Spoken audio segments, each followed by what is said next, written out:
Bismillahirrahmanirrahim. Assalamualaikum warahmatullahi wabarakatuh.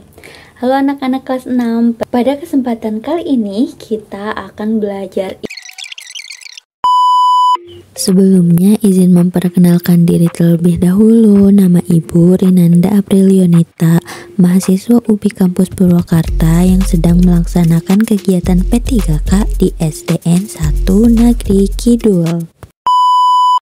Pada kesempatan kali ini kita akan belajar ilmu pengetahuan sosial tentang karakteristik geografis, kehidupan sosial budaya, ekonomi, dan juga politik di wilayah ASEAN.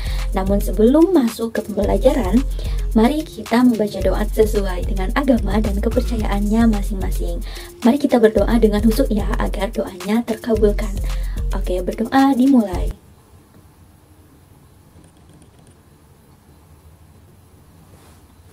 Berdoa dicukupkan. Oke, anak-anak kelas 6 di sini hadir semua kan? Coba ibu ingin menanyakan kabar kalian nih, namun dengan sebuah nyanyian. Nanti kalian ikuti ya. Oke, seperti ini. Halo, halo, halo, halo, moshi, moshi, apa kabar?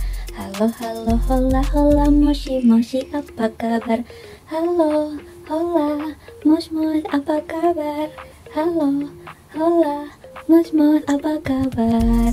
Apa kabar semuanya anak-anak kelas 6? Alhamdulillah, luar biasa, Allahu Akbar, tetap semangat belajar.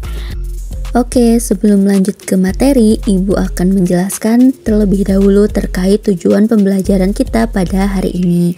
Yang pertama, setelah menyimak video pembelajaran tentang ASEAN dan kehidupan sosial budayanya, murid mampu menyebutkan kehidupan sosial budaya dari dua negara ASEAN dengan benar. Lalu yang kedua, setelah membaca teks tentang letak geografis wilayah ASEAN, murid mampu menjelaskan kondisi geografis negara ASEAN dengan benar. Yang ketiga, setelah melakukan pencarian data dan diskusi kelompok tentang kondisi geografis, sosial, budaya, ekonomi, dan politik negara anggota ASEAN, murid mampu menulis laporan tentang kondisi geografis, sosial, budaya, ekonomi, dan juga politik negara anggota ASEAN pada lembar kerja peserta didik yang telah disediakan dengan benar. Yang keempat, setelah membuat laporan terkait kondisi geografis, sosial, budaya, ekonomi, dan politik negara anggota ASEAN bersama kelompok, murid mengkomunikasikan hasilnya di depan kelas. Lalu kegiatan yang kelima yaitu setelah menghafal negara-negara anggota ASEAN, murid dapat membuat gambar lambang dan seluruh bendera negara anggota ASEAN dengan baik. Nah, karena kalian sudah terlihat sangat semangat nih ya. Kalau begitu, mari kita langsung saja mulai ke pematerian. Oke, anak-anak kelas 6 semua, hari ini kita akan belajar apa? Ya, tentang karakteristik geografis dan kehidupan sosial budaya, ekonomi, politik di wilayah ASEAN. Nah, sebelumnya ibu punya pantun dulu nih untuk kalian. Dengarkan baik-baik ya. Tanduk sapi tercium amis, Iskandar mengiris buncis, duduk rapi tersenyum manis, belajar IPS biar tambah eksis. Oke, selanjutnya ini kalian sebelumnya tahu apa itu ASEAN? Atau apa itu singkatan dari ASEAN? ASEAN atau singkatan dari Association of Southeast Asia Nation. ASEAN ini merupakan organisasi di negara-negara kawasan Asia Tenggara, teman-teman. Nah, ASEAN ini terbentuk atas dasar Deklarasi Bangkok pada tanggal 8 Agustus 1967. Nah, sebelumnya kalian sudah tahu bagaimana sih logo ASEAN? Oke, kalian bisa melihat logo ASEAN yang di situ ya. Pertama-tama kita lihat arti warna biru yang di luar itu garisnya. Nah, hal ini arti warnanya itu bermakna keamanan dan kestabilan. Sementara warna merahnya bermakna semangat dan dinamisme. Lalu warna kuningnya berlambangkan kemakmuran, itu berbentuk padi ya.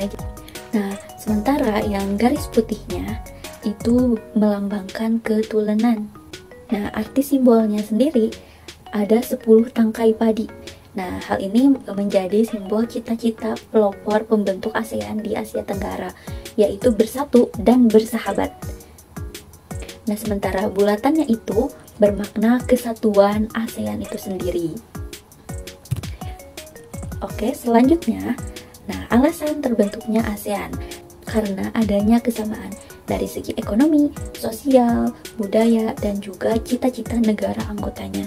Untuk lebih jelasnya, kita lanjutkan ke slide berikutnya. Nah, adapun tujuan dibentuknya ASEAN, ini ada yang tahu apa sih tujuannya? Ya, kita lihat di sini bersama-sama. Yang pertama, ini ada kerjasama di berbagai bidang, yaitu tadi ekonomi, sosial, budaya, dan teknologi. Bekerja sama dalam bidang-bidang tersebut. Jadi nanti akan saling timbal balik, saling menguntungkan gitu ya. Lalu tujuan yang kedua yaitu mewujudkan perdamaian dan stabilitas di Asia Tenggara. Nah, di sini agar negara-negara di Asia Tenggara, khususnya negara yang di anggota ASEAN itu tidak ada perpecahan, tidak ada peperangan gitu ya, tetap damai, tetap rukun bersama-sama mewujudkan cita-cita bangsanya bersama-sama. Nah, selanjutnya tujuan berikutnya yaitu menyelesaikan masalah bersama di Asia Tenggara. Nah, misalnya saja tadi dalam bidang ekonomi, misalnya satu negara anggota ASEAN itu memiliki permasalahan di bidang ekonominya, maka negara-negara lain yang lebih unggul itu harus saling membantu. Nah, jadi adanya adanya hubungan timbal balik, saling menguntungkan, saling mendukung, saling menguatkan untuk semuanya bisa rukun, berkembang bersama-sama. Nah, selanjutnya tujuan dibentuknya ASEAN yang selanjutnya yaitu mempercepat kerjasama secara regional di kawasan ASEAN ataupun kawasan internasional gitu ya, secara meluas. Ya, selanjutnya negara-negara pemrakarsa ASEAN. Sebelumnya kita sudah bahas bahwa ASEAN ini terbentuk atas dasar Deklarasi Bangkok pada tanggal berapa? Ya, 8 Agustus 1967. Nah, pada saat itu negara-negara pemrakarsa ASEAN yaitu ada Indonesia, Malaysia, Singapura, Thailand, dan Filipina mengirimkan delegasinya untuk pembentukan ASEAN ini. Adapun delegasi yang dikirimkan oleh kelima negara tersebut yaitu ada Adam Malik dari Indonesia, Tun Abdul Razak dari Malaysia, S. Raja Ratman dari Singapura, Tanak Oman dari Thailand, dan Narciso Ramos dari Filipina. Nah, setelah itu ada nih negara-negara yang bergabung dengan ASEAN. Ada Brunei Darussalam yang bergabung pada tanggal 7 Januari 1984, lalu ada Vietnam yang bergabung pada 28 Juli 1995, lalu ada Laos yang bergabung pada tanggal 23 Juli 1997, lalu ada Myanmar yang bergabung pada tanggal 23 Juli 1997, nah sama dengan Laos ya, dan juga ada Kamboja yang bergabung pada tanggal 30 April 1999. Namun, apakah hanya itu? Coba kalian sudah mengetahui informasi terbaru tentang negara-negara ASEAN ini? Nah, ada kabar baiknya, pada tanggal 11 November 2022 tahun kemarin ya, Timor Leste bergabung menjadi negara anggota ASEAN yang ke-11. Nah, negara Timor Leste ini diakui sebagai negara ke-11 pada KTT ASEAN di Phnom Penh, Kamboja. Nah, selanjutnya, next, terdapat batas-batas negara ASEAN. Nah, di sini terlihat ada peta. Coba kalian lihat pada perbatasan di utara, di atas utara, negara-negara ASEAN berbatasan dengan Asia Timur, dan juga Samudra Pasifik. Nah, sementara di timur, nah negara-negara ASEAN ini berbatasan dengan Samudra Pasifik, Samudra Lautan Luas ya. Lalu di sebelah baratnya ada Teluk Benggala dan juga Samudra Hindia. Sementara di arah selatan berbatasan dengan Samudra Hindia. Nah, selanjutnya, next. Kondisi geografis negara ASEAN. Nah, di sini pertama, wilayah ASEAN memiliki iklim tropis basah dengan curah hujan tinggi pada periode tertentu. Selanjutnya, wilayah lautnya lebih luas daripada wilayah daratannya. Contohnya saja, kita di negara mana? Ya, negara Indonesia yang memiliki wilayah laut lebih luas ya daripada wilayah daratnya. Nah, selanjutnya, mata pencaharian penduduk sebagian besar adalah petani, petani kebun, buruh, dan juga nelayan. Nah, karena letak geografisnya ini, negara-negara di kawasan ASEAN ini terbilang cukup subur. Nah, sehingga mata pencahariannya yaitu sebagai petani kebun ya. Nah, selanjutnya, ASEAN terletak pada pertemuan pegunungan muda Sirkum Pasifik dan Sirkum Mediterania. Nah, hal tersebut menyebabkan kawasan di ASEAN memiliki banyak gunung berapi aktif. Nah, ini hal tersebut juga karena banyak gunung berapi yang aktif, jadi tanahnya juga subur, sehingga dapat ditanami berbagai tanaman, sayuran, buah-buahan, seperti itu. Oke, selanjutnya terdapat profil negara-negara di kawasan ASEAN. Coba yang pertama kita lihat ada negara Malaysia. Nah, Malaysia ini ibu kotanya itu Kuala Lumpur, pemerintahannya berbentuk kerajaan. Nah, hasil ekonominya ada timah, karet, dan juga kelapa sawit. Nah, contohnya saja dilihat di film Upin Ipin gitu ya, ada opanya sedang memanen karet, memanen getah karet. Nah, seperti itu. Lalu selanjutnya ada negara Singapura. Nah, Singapura ini beribu kota Singapura juga. Nah, pemerintahannya berbentuk republik sama seperti negara Indonesia. Nah, hasil ekonominya ada industri, perdagangan, dan juga jasa karena di Singapura ini kaya akan sumber daya manusia, SDM-nya bagus-bagus. Jadi, industrinya, perdagangannya, dan juga jasanya berjalan sangat lancar. Oke, selanjutnya ada negara Filipina. Nah, coba ibu kotanya adalah Manila. Pemerintahan di Filipina ini berbentuk republik. Sementara hasil ekonominya itu berupa kopi, gula, karet, dan juga daerah negara industri. Oke, negara selanjutnya yaitu Brunei Darussalam. Nah, Brunei Darussalam ini beribu kotakan di Bandar Seri Begawan. Pemerintahannya berbentuk kerajaan dan hasil ekonominya yaitu ada minyak bumi dan juga gas alam. Selanjutnya ada negara Vietnam. Vietnam ini beribu kotakan Hanoi dengan pemerintahan yang berbentuk republik. Sementara hasil ekonominya berupa beras, jagung, karet, jati, dan juga batu bara. Oke, negara selanjutnya ada Kamboja yang beribu kotakan Phnom Penh. Nah, pemerintahannya yaitu berbentuk kerajaan. Nah, hasil ekonominya ada beras, kopi, dan juga karet. Nah, selanjutnya ada negara Laos. Laos ini beribu kotakan Vientiane dan pemerintahannya berbentuk republik. Hasil ekonominya ada padi dan juga jagung.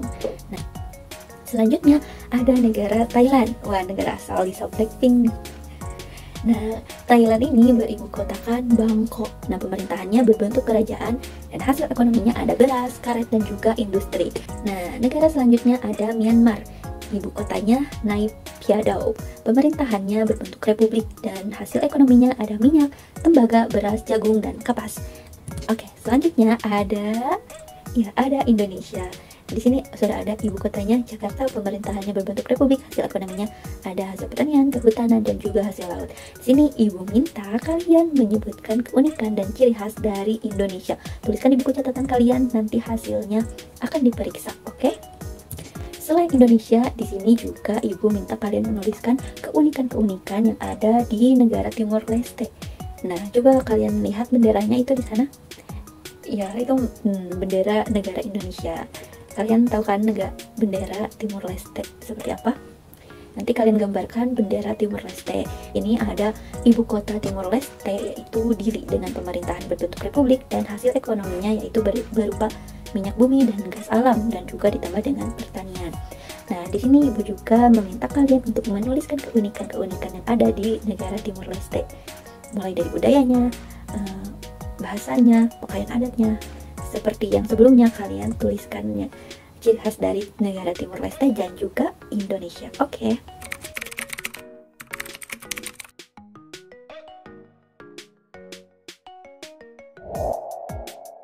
Cukup sekian pertemuan kali ini. Terima kasih anak-anak sudah membersamai, sudah hadir dalam pertemuan kali ini.